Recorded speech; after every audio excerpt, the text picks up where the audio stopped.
Le Barça dans ses flics sera capable de rivaliser contre n'importe quel club en Europe avec cette compo que je vais essayer de vous donner dans cette vidéo. Et ça sera un calvaire pour n'importe quel adversaire du Barça en Europe cette saison.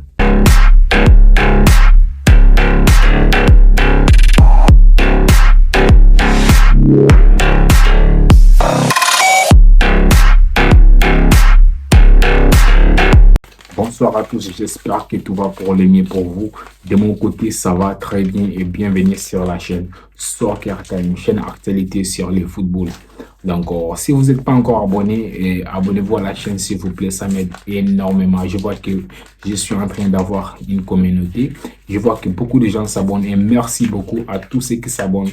Et surtout, mettez un pouce bleu pour m'aider à élargir la chaîne. Je vois que la communauté est en train de grandir. Merci beaucoup à tous ceux qui s'abonnent. Et surtout, n'oubliez pas d'activer la cloche de notification pour ne rater aucune de mes vidéos. Vous vous rappelez, dans une de mes vidéos précédentes, je vous ai dit que le Barça sera une machine de destruction la saison prochaine. Oui, c'est vrai que j'abuse. Le Barça ne va pas marcher sur toutes les équipes, mais mine de rien, le Barça aura une équipe très compétitive. Et là, je vais vous donner les classements probables que Hansi Flick peut utiliser pour rivaliser contre n'importe quel club en Europe, y compris les Real Madrid, les Bayern Munich et les Manchester City. Parce qu'aujourd'hui, quand on parle des clubs qui ont quand même des grandes équipes, on parle des Real Madrid, on parle des Bayern Munich, on parle des Manchester City. Parce que ça commence à se préciser sur la compo que Hansi Flick peut nous aligner la saison prochaine. Vous savez, hier, il avait un match amical et on a vu Hansi Flick était focus sur un classement de 4-2-3-1. Donc, ce qui veut dire que Hansi Flick, c'est avec ces classements qu'il va jouer. On se rappelle aussi même au Bayern Munich, il jouait avec ces mêmes compos. Avec l'équipe nationale d'Allemagne aussi, il jouait avec aussi la même compo. Ce qui veut dire qu'il a quelque chose en tête. Et grâce à cette compo, vous allez enfin comprendre pourquoi les Barça ne se focalisent pas sur un pivot, sur un numéro 6. Parce que, mine de rien, beaucoup de supporters sont là à dire que les Barça ne doivent pas aller chercher Dani Olmo. Les Barça doivent se focaliser sur un pivot, un numéro 6 et un Zubimendi. Et grâce à cette compo, vous allez comprendre pourquoi les Barça n'est pas du tout focalisé sur un pivot, plutôt pour un joueur comme Mikel Merino. Parce que les joueurs comme Mikel Merino, ce sont des joueurs qui seront compatibles avec la compo que Hansi Flick a en tête. Des joueurs qui seront là pour jouer en double pivot avec les autres joueurs. Vous vous rappelez, la saison passée, et même Xavi Hernandez, à un moment, il a tenté de faire ça avant la blessure de Gavi. Donc, Frenkie de Jong qui jouait en double pivot avec Gavi. À ce moment-là, ça marchait vraiment très bien. Jusqu'à ce que Gavi s'est blessé, ça allait en cacahuète. Xavi s'est retourné avec son 4-3-3. Sinon, avant la blessure de Gavi, les Barça, ça allait très bien parce que les Barça jouaient toujours en double pivot. Bref, on va en parler plus tard dans la vidéo. Et là, je vais essayer de vous mettre les classements là. Vous voyez 4-2-3-1. Donc là, je vais essayer de vous mettre les joueurs qu'on possède nous-mêmes, des jeunes qui sortent de la Masia, ensuite les potentiels arrivés, les Dani Olmo, les Nico Williams. Je vais essayer de vous mettre tous ces joueurs-là. Vous allez comprendre qu'on a une équipe très fournie. Le Barça a une équipe très fournie. Depuis l'an passé, je ne comprends pas comment Xavi s'est débrouillé pour faire une saison blanche la saison passée, parce qu'on a quand même une équipe très fournie. Et là, on rentre dans les vifs du sujet. Commençons d'abord par les gardiens. Vous voyez que les gardiens, il y a Ter Stegen, Iñaki Peña, Ostralaga, on est vraiment fournis. Et en défense centrale, on aura Araujo, Christensen, Michael Faye, Eric Garcia, Koundé, Kubarsi, Inigo Martinez. C'est très bien fourni en défense centrale. On ne peut pas se plaindre quand même qu'on n'a pas de défenseurs centrales. Je vois même beaucoup de gens en commentaire, ils disent souvent que les Barça n'a pas les défenseurs, Barça doit chercher les défenseurs. Mais franchement, on est vraiment fourni, on est gâté en défense centrale, on est très bien fourni. En sachant qu'en défense centrale, on peut mettre Araujo, Koundé, on peut aussi mettre Christensen, Kubarsi, on peut aussi mettre Michael Faye, Inigo Martinez. On peut aussi mettre Eric Garcia, Koundé. On peut aussi mettre Inigo Martinez, Araujo. On peut aussi mettre Kubarsi, Christensen. En fait, on est très bien fourni en défense centrale. Sur le côté droit, on aura Cancelo, bien sûr, s'il reste, parce qu'apparemment, City et Barça ne se sont pas encore mis d'accord. Donc, si Cancelo reste, on aura Cancelo, on aura Hector Fort, petit Hector Fort très fort, hein, en sachant que les Dela peut jouer aussi à gauche. Et on aura aussi Julian Araujo, joueur qui était prêté à Las Palmas, qui était bon, qui a réussi son prêt. Il était très bon à Las Palmas, il a fait une très bonne saison. Donc là, il est revenu de prêt. Il est capable d'aider l'équipe.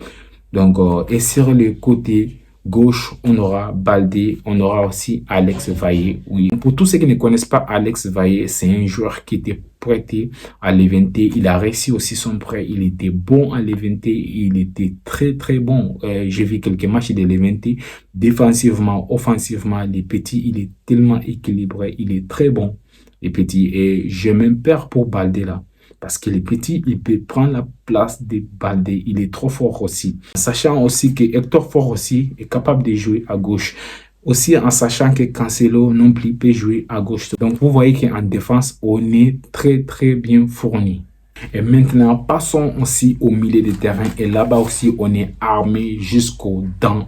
En double pivot, on aura Gavi, Marc Bernal, aussi Mikel Merino. On aura aussi Frenkie de Jong, Casado, Romeo. Ça, c'est un double pivot. Et sur les doubles pivots, on aura 6 joueurs. C'est pour vous dire qu'on est très, très bien fourni. Et Casado sera capable de vraiment tenir ses rôles. Casado, c'est un très grand joueur. Beaucoup de gens ne connaissent pas Casado parce que vous ne regardez pas aussi les Barça Athlétiques. Nous qui voyons les matchs des Barça Athlétiques, il est très fort, le petit. Physiquement, il est très fort. C'est un petit, il est comme Gavi, il se donne à fond sur le terrain. Donc, c'est un joueur qui agresse beaucoup, c'est un joueur qui part au charbon. Et raison pour laquelle je peux vous dire que les Barça, ils ne sont pas en train de se focaliser sur un numéro 6. Parce qu'un pivot, c'est pas important en tant que tel. Si un coach veut jouer avec un classement de 4-2, 3-1, il faut un milieu défensif relayeur. Il faut aussi un joueur qui part au charbon, les joueurs comme Gavi. Raison pour laquelle je vous ai fait ces combos-là. Donc, vous allez voir qu'on peut mettre Gavi, Frenkie de Jong. On peut aussi mettre Gavi, Casado. On peut aussi mettre Mikel Merino, Gavi. On peut aussi mettre Romeo, Gavi. Donc, on sera très bien fourni pour la saison prochaine sur ces doubles pivots. Maintenant, on passe aussi au poste de numéro 10. Vous allez voir qu'on est très bien aussi fourni là-bas. On aura Gundogan, Pedri, les potentiels arrivés de Dani Olmo, Pablo Torre, Gui Fernandez et Fermin Lopez. Donc, c'est très bien fourni. On a beaucoup de joueurs qui peuvent jouer à ces postes-là. Et raison pour laquelle je me pose souvent des questions en disant que est-ce que amener aussi Dani Olmo, c'est aussi nécessaire que ça? On a aussi Gui Fernandez. Pour tous ceux qui ne connaissent pas Gui Fernandez, c'est un joueur très fort. C'est un joueur capable de dribbler. C'est un joueur physiquement bien. C'est un joueur aussi techniquement très bon. Donc, on a des joueurs. Et Fermin Lopez, je n'ai pas besoin de vous rappeler qui est Fermin Lopez. Fermin Lopez, la saison passée, je pense que c'est plus de 11 buts. Pourtant, il n'était même pas titulaire en sortie du banc. Fermin Lopez nous a fait une saison de malade. Il a montré de quoi il est capable. Donc, je n'ai pas besoin de vous rappeler Fermin Lopez. Vous voyez qu'on est vraiment fourni en termes d'effectifs. On a vraiment un très bel effectif pour embêter n'importe qui en Europe. Passons maintenant sur l'aile droite. Sur l'aile droite, vous connaissez tous, on a les prodiges Lamine Yamal. On aura Rafinha et en plus pour Victor, qui le Barça vient à peine d'officialiser. Vous savez, la saison passée, il a joué avec l'équipe B du Barça. Mais cette saison, le Barça a décidé de le payer. C'est un joueur qui appartient à Girone.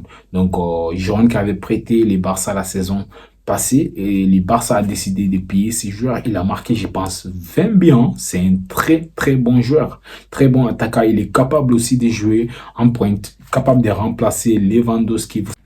Et maintenant, passons sur l'aile gauche. On aura Nico Williams, Unai Hernandez. On a aussi Ansu Fati qui sera là. Peut-être il sera en forme. Je vous ai dit hier dans ma vidéo disant qu'Ansu Fati, avec la blessure là, ça va être très compliqué. Et aussi parlons de Nico Williams, il paraît que la présentation de Nico Williams sera faite la semaine prochaine. Donc normalement Nico Williams, il est censé même partir avec l'équipe aux États-Unis pour la tournée.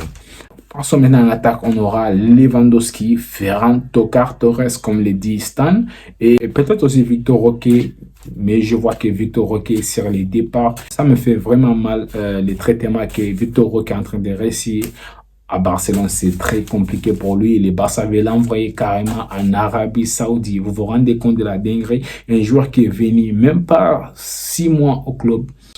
On n'a même pas donné la chance de s'exprimer bien. Mais là, les Barça veulent déjà l'envoyer en Arabie Saoudite. Pour le moment, il n'a pas encore donné son accord. Vous savez, il faut que les joueurs aussi donnent son accord. Mais les Barça, ils sont sérieux. Ils veulent vraiment l'envoyer en Arabie Saoudite. Vraiment très triste, hein? Très triste. Je ne sais pas quel message les Barça envoient là en faisant ça, parce que beaucoup de jeunes auront peur d'arriver à Barcelone. Ils vont se dire que wow, les Barça gaspillent des jeunes, parce que là, ils sont en train de jouer avec la carrière des jeunes joueurs talentueux. Peut-être qu'il n'est pas aussi talentueux comme les gens le disent, mais franchement, l'envoyer en Arabie Saoudite, c'est très compliqué. Et maintenant, vous avez vu les classements des 4-2-3-1, parce que c'est ce que Hansi Flick va utiliser. Mais quand on regarde tout l'effectif qu'on a là, il y a quand même moyen d'aller chercher quand même une Liga, une demi-finale de Ligue des Champions. Pourquoi pas une finale de Ligue des Champions? Pourquoi pas être sacré de la Ligue des Champions? Donc, il y a quand même moyen, parce qu'on a des joueurs qu'il faut. Et raison pour laquelle je vous dis que les Barça va être très, très compétitif la saison prochaine. Et j'ai l'impression qu'avec cette équipe, Hansi Flick lui-même, il va se régaler. Il va se régaler avec cette équipe. Donc, pour moi, les Barça, avec tous les joueurs qu'on a là, avec les potentiels arrivés, on est capable de rivaliser contre n'importe quel club. Les gars, je crois que c'est tout pour aujourd'hui. Et c'était juste une vidéo pour vous dire de ne pas avoir peur, parce que les Real Madrid, ils ont recruté Kylian Mbappé. Nous aussi, on aura une équipe très compétitive sur les terrains. Donc, c'est pas sur les papiers qui compte, c'est sur les terrains. On aura une équipe très, très compétitive, les gars. Donc, n'hésitez pas aussi de me dire en commentaire quel est votre avis par rapport au classement que je viens de vous montrer. Quel est votre avis par rapport à l'effectif que nous, on a. Et aussi, quel serait votre classement préféré? Si vous préférez les 4-2-3-1 ou bien vous préférez les 4-3-3 comme Xavi les faisait la saison passée. Donc les gars, on se retrouve à très bientôt.